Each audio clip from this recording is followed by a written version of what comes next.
Princess Diana's death was leaked through a government minister in the Philippines, according to a reporter on the scene of the crash.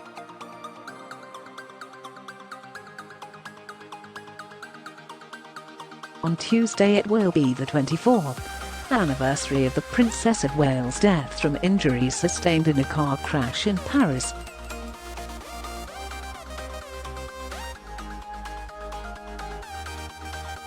The fatal incident took place at around midnight at the Pont de l'Almatana as Diana and boyfriend Dode Fade were driven home from a restaurant to mark the occasion.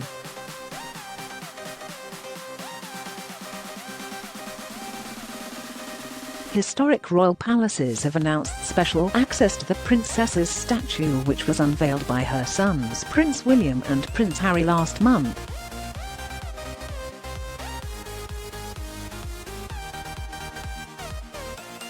The statue was sculpted by artist Ian Rank Broadley and commissioned by William and Harry, who were just 15 and 12 when their mother died.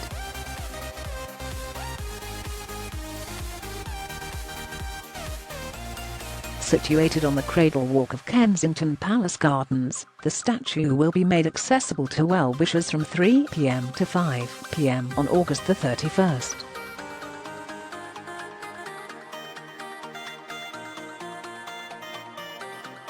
Due to the pandemic, the palace and its gardens are usually only accessible to the public from Wednesday to Sunday.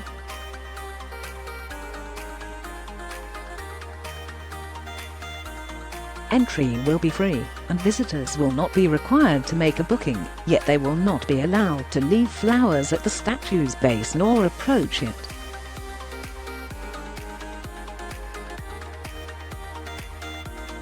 Tuesday will be the 24th anniversary of the death of Princess Diana. Image.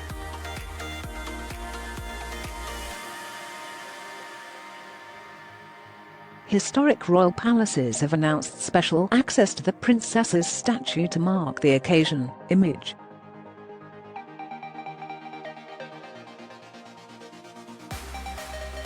News of Diana's death shocked the world with her funeral in London, one of the most watched television events in history.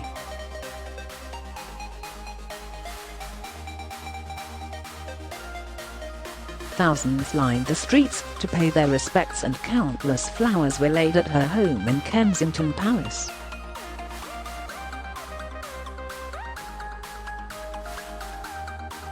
Yet, BBC Paris correspondent at the time Kevin Connolly described the night itself as fraud and information difficult to access due to the cautiousness of French authorities.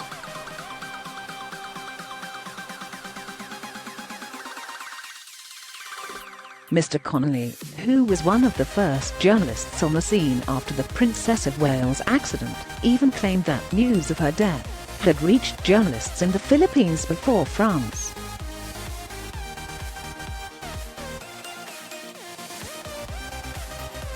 William and Harry, who were just 15 and 12 when their mother died. Image.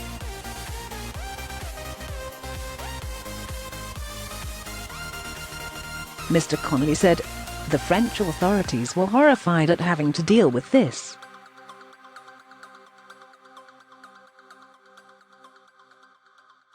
They are aware of the global scale of what will be the reaction, they are aware of the global intensity of interest."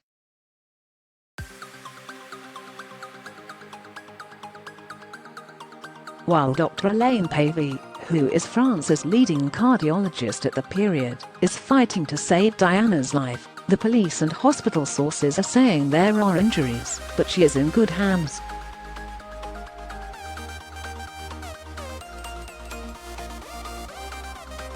It is only very slowly that the sense evolves of how serious this is.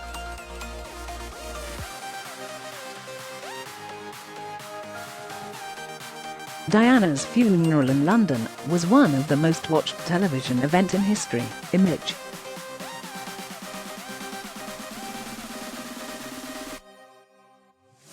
In fact, the BBC is informed through Robin Cook, the Foreign Secretary.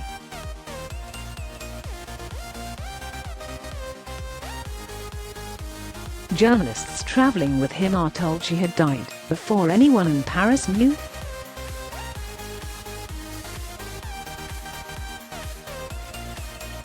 News had also been sparse in London until news filtered through from journalists on Mr. Cook's flight.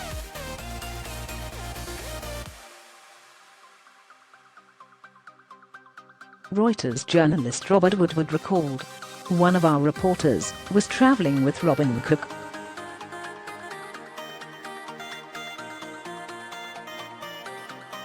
Thousands lined the streets to pay their respects for Diana's funeral image.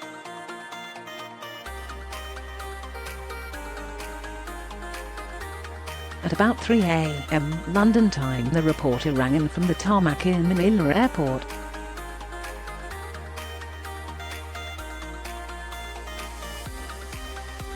"Take your fingers off the keyboard before I speak to you, Robert," he began.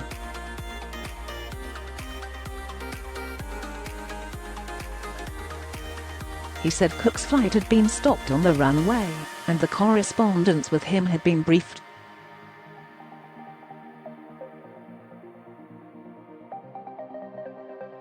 Reporters had noticed a huddle at the back of the plane and found Cook's chief spokesman looking shattered.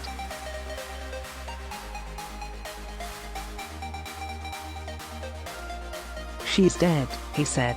"Princess Diana is dead."